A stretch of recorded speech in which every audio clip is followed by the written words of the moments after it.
OK. Je viens de partir l'enregistrement. Euh, cette semaine, ce que je veux vous montrer, c'est ce que j'ai fait pour l'Office de tourisme de Québec. Ils ont relancé leur nouveau site web au début d'avril, en pleine pandémie. C'est un drôle de timing, mais c'est ça.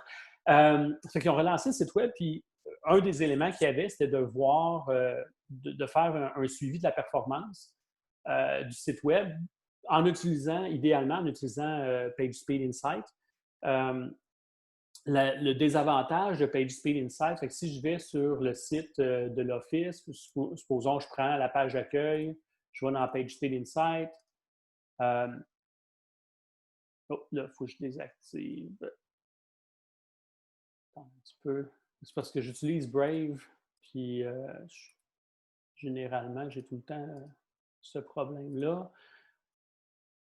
Il protège trop ma sécurité. Bon, OK, ça marche.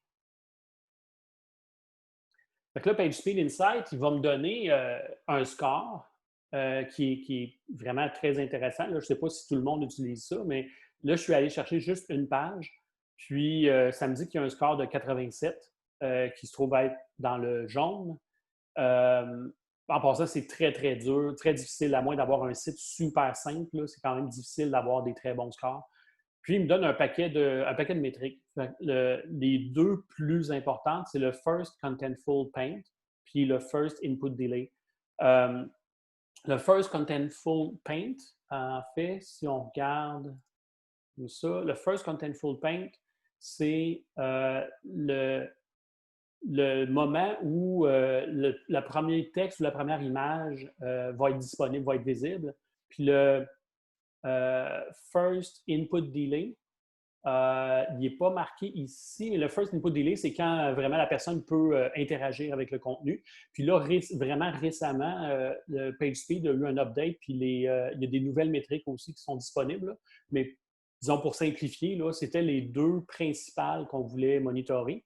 L'inconvénient, c'est que tu peux juste, dans le fond, rentrer un URL à la fois. Puis c'est un spot check au moment où tu le fais. Fait que tu n'as pas d'historique de l'évolution. Fait que si tu fais des améliorations sur le site, tu ne peux pas vraiment voir comment ça change à travers le temps. Puis évidemment, il y a soit 98 desktop puis 87 mobile. Fait que ça donne quand même des scores intéressants. Fait que ce qu'on voulait faire, dans le fond, c'est dire est-ce qu'on est capable d'identifier une, une série de URL et non pas juste un, et garder le data à travers le temps pour chaque date où le page speed a été roulé. Fait que j'avais déjà, il y avait un historique qui était là, qui était le vieux data dans le fond. Puis là, ici, j'ai du data qui est plus récent depuis qu'il y a eu des changements au site. Euh, pour faire ça, il y avait déjà quelque chose qui avait été fait euh, en utilisant un script euh, qui, dans le fond, dans lequel tu pouvais rentrer ton API key de l'API de PageSpeed et tu pouvais dire à quel moment tu voulais rouler le rapport et est-ce que tu veux les résultats pour le mobile ou le desktop. Puis ça fonctionnait, sauf que le code n'était vraiment pas bien optimisé. Donc, je vais ici, on a un nouvel item là, pour PageSpeed qui va être soit rouler le rapport, traiter les résultats ou clairer tout ce qu'il y a dans les résultats. C'était la cédule, dans le fond, la même affaire qui est faite ici. On peut le faire manuellement ou effacer la cédule qui a été faite. Ça fait que pour aller jouer là-dedans, dans le fond, ce qu'on a fait, on est allé dans Script Editor et on voit le script. Je vais le mettre un peu plus gros. On voit le script ici. Ici, ce que ça fait, c'est que ça va rajouter le menu PageSpeed. Le menu PageSpeed qui apparaissait là, en haut de mon Google Sheet. Et quand je planifie la cédule, J'ai le choix de dire, bon, du dimanche au lundi, puis à quelle heure je veux le rouler. Fait que cette fonction-là, ce qu'elle fait, c'est qu'elle va céduler à quel moment je veux rouler ça. Fait que moi, j'ai dit, je veux le rouler à tous les jours à 5 heures du matin. Le moment de la journée où je le roule n'a pas beaucoup d'importance parce que, dans le fond, lui, il fait abstraction, dans le fond, de la performance réseau, des choses comme ça. Là, il stabilise, il prend tout le temps le même environnement. Puis aussi, à chaque utilisation, il n'y a, comme pas de cache, il n'y a pas de cookies, il n'y a rien. Fait que c'est comme si c'était une nouvelle exécution à chaque fois. Stéphane, Oui. c'est pas mieux d'attendre que ton site soit un peu loadé pour faire les tests, juste pour avoir quelque chose un peu plus réaliste? Non, parce que quand il roule le PageSpeed, là, il ne tient pas compte du trafic qu'il y a sur le site. Il ne tient pas compte de ta vitesse de réseau, à moins que dans ton call de l'API, là, parce que quand tu regardes le PageSpeed, mon menu est dans les pattes, là, c'est ça. Quand tu roules le PageSpeed, dans l'interface, tu peux pas, je pense que tu ne peux pas le changer, mais via l'API, tu peux simuler la vitesse de connexion que tu utilises. Si tu ne l'indiques pas, dans le fond, il va y aller avec le maximum qu'il peut. Là. Fait que la charge sur le serveur web n'a pas vraiment d'importance parce que ce qu'il regarde, c'est vraiment la performance de la page comme telle en faisant abstraction des éléments qu'on ne contrôle pas. Là, fait que c'est ça. Fait que dans le fond, ce que ça fait, bon, reset schedule, ça clear la cédule, c'est beau. Le run report, il dit, dans le fond, pour chacune des cellules que j'ai dans mon spreadsheet, donc pour chacune des entrées que j'ai ici, roule le page speed pour chacun de ceux-là. Fait que vous voyez que j'en ai une gang là, qui sont, dans le fond, les pages qui sont peut-être les plus représentatives, qui utilisent différents templates ou des choses comme ça. Et le process result, il va boucler. Quand il exécute, il regarde les items, chacune des lignes, il vient populer ça. Puis le process result, lui, il prend les résultats qui sont, ça c'est le snapshot de la journée à 5 heures, puis il vient le copier, dans le fond, à la fin de ce spreadsheet-là pour garder un historique, finalement, de ce qui a été fait. Et ici, on a le traitement, on a l'appel de l'API avec ma clé d'API, puis quelle stratégie mobile ou desktop, quelle catégorie de data que je veux avoir. Et là, dans le fond, il va traiter les résultats pour aller chercher le speed index, le first contentful paint, puis toutes les métriques qui sont pertinentes et venir les ajouter, dans le fond, les mettre à la bonne place dans le spreadsheet. Fait que ça, c'est le côté plus automatisation en fonction à quel moment je veux le runner et pour quelle page que je veux le faire. Puis là, ça roule à tous les jours. Ce qui est intéressant, c'est de venir voir dans Data Studio, ça a l'air de quoi. Il y a quand même des petites particularités parce que j'ai un historique des moments de la performance au fil du temps. Puis on voit qu'il y a des petites différences, là, mais ça a peut-être une petite tendance à l'amélioration, mais sauf qu'à un moment donné, faut réaliser qu'il y a une limite à l'effort qu'on peut mettre pour optimiser un site. Puis à un moment donné, ben, quand tu vois que ça devient très stable, puis tu as essayé tout ce que tu pouvais, à un moment donné, il faut peut-être chercher à d'autres choses, là, chercher d'autres opportunités d'amélioration. Le score que j'ai ici, c'est mon plus récent résultat. Donc, typiquement, le score du matin à 5 heures. Et j'ai essentiellement la même information que j'aurais là, si j'étais dans PageSpeed Insight. Sauf qu'ici, au lieu de l'avoir pour une page, ben, je l'ai pour les 20 quelques pages, là, les 20 pages qui ont été choisies. J'ai dans le fond la moyenne, le 1.02, le First Contentful Paint. Ici, il me donne 1.02. Ben, on voit que c'est, dans le fond, la moyenne de tous ceux-là.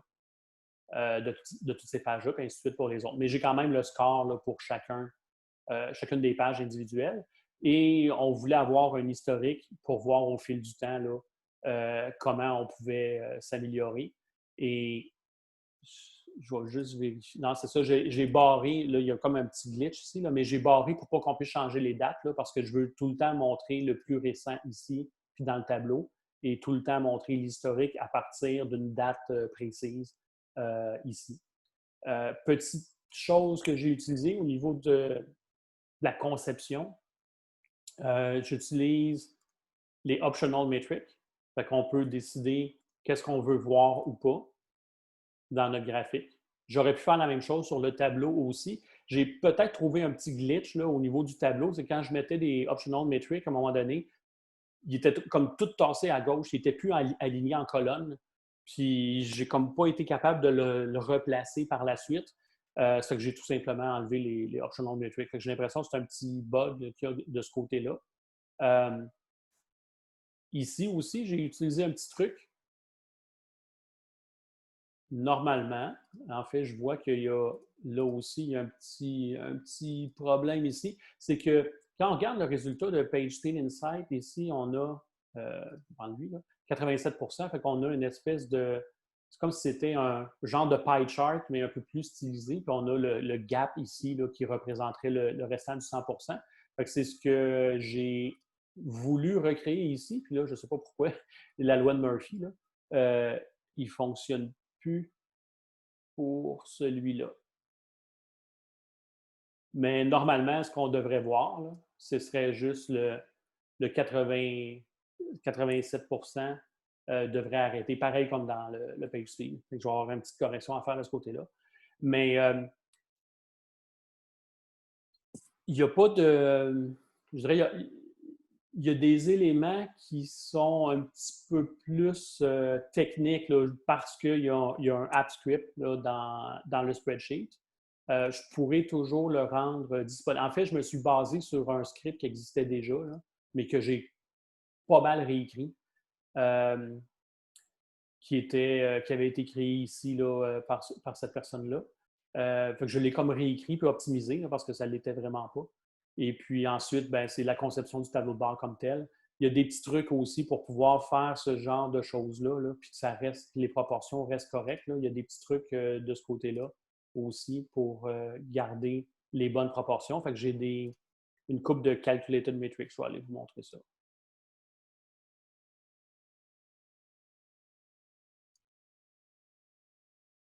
Euh, ben, si je prends, mettons, le First Contentful Paint, étant donné que le data que j'ai dans mon spreadsheet, c'est soit les résultats pour la journée qui sont présentés en colonne, j'avais de la difficulté vraiment à aller isoler vraiment juste la métrique que je voulais avoir. Fait que j'avais une espèce de transposition que je devais faire. Fait que j'ai un autre table qui est quel item, c'est quoi la dimension de la métrique que je veux avoir, c'est quoi la valeur que je veux aller chercher. Fait que ces éléments-là, dans le fond, c'est une espèce de sommaire méta de tout ce qu'il y a dans le reste. Puis c'est souvent ces variables-là ces éléments-là que je vais utiliser. Fait que je dis quand ton meta-item, c'est le first contentful paint, ben, prends la valeur qui est là. Et ça me permet de faire une espèce de transposition. C'est un petit peu plus de travail, là, je dirais, parce qu'il faut le faire pour chacun des champs que j'ai besoin de cette façon-là.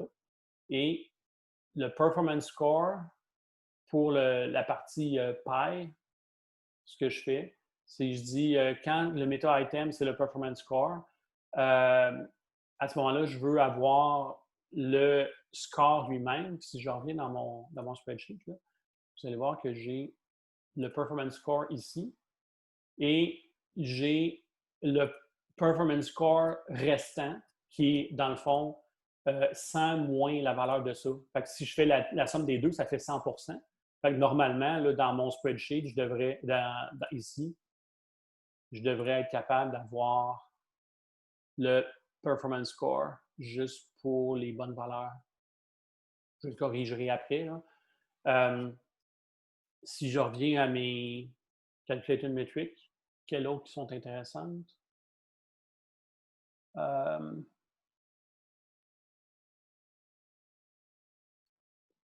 je dirais que toutes les calculated là, sont toutes basées sur, dans le fond, la même idée. Là. Quand le meta-item est le bon, je prends la valeur, puis là, j'ai créé une variable. C'est sûr que ça marche dans ce cas-là parce que je n'ai pas 92 différentes métriques. Là. Mais s'il y en avait plus que ça, là, ça serait un petit peu difficile à gérer. C'est ça. Ça semble relativement simple comme ça parce que la job est toute faite, mais ça a été quand même pas mal d'heures de travail. Puis vous voyez que des fois, il y a des petits ajustements justement à faire pour ça. Le First Contentful Paint, cette partie-là, est basée sur le fait que j'ai un filtre qui, dans le fond, qui va exclure ceux qui sont nuls. Parce que sinon, mes barres n'étaient pas, la somme des barres n'était pas correcte. Et c'est à peu près ça l'idée que je voulais vous partager. Est-ce qu'il y a questions, commentaires? Est-ce que ça peut être utile pour vous autres?